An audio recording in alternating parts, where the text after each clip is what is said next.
News 13.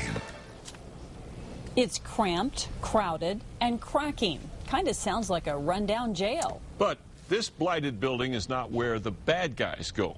It's where the good guys who have to catch them have to work. And as Kim Holland reports in tonight's special assignment, the county just spent millions to spruce up the bad guys' digs. It's a building that is the size of a house, 2,200 square feet. 14 family members are packed into this one. Sierra 71049. This is the home of the Sierra County Sheriff's Department in Truth or Consequences. What was your reaction when you first started here? I was going to spend a lot of time in the field, not a lot of time in the office. There are two major problems. First, the building is old. You can find cracks in almost every wall. The ceiling is even separating from a load-bearing wall. Second, there's a lack of space. It's so tight, the creative staff are storing files in the bathroom. Like I said, these are old canceled purchase orders, receipts from vendors. And files are crammed in every room. Almost zero storage. The structure was built in 1974 as an ambulance garage. And a few years later, the Sheriff's Department moved in. This used to be the actual bay, the ambulance bay, where they'd park the ambulances. Now, 4 deputies sit here. There is no privacy for interviewing suspects or victims. They don't feel too comfortable speaking about a lot of issues here.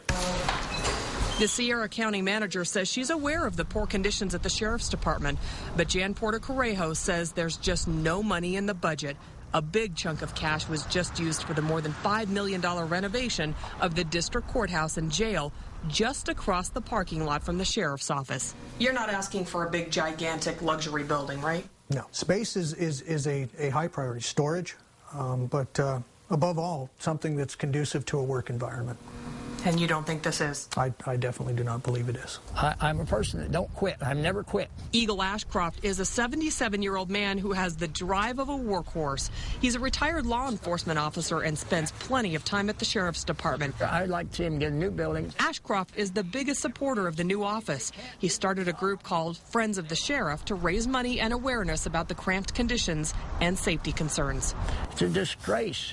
I look at this, and then you go to a third world country and you see how the police departments look. They look similar to this. We're not in a third world country. We're in the United States of America. What are we doing with a building like this? This is ridiculous. Congressman Harry Teague is looking to see if there are federal funds for a new building.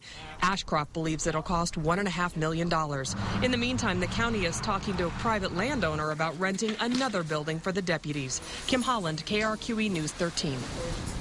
The Sierra County Sheriff says a building actually means little if he can't also increase pay for his deputies. The pay is so low, about half the deputies qualify for welfare.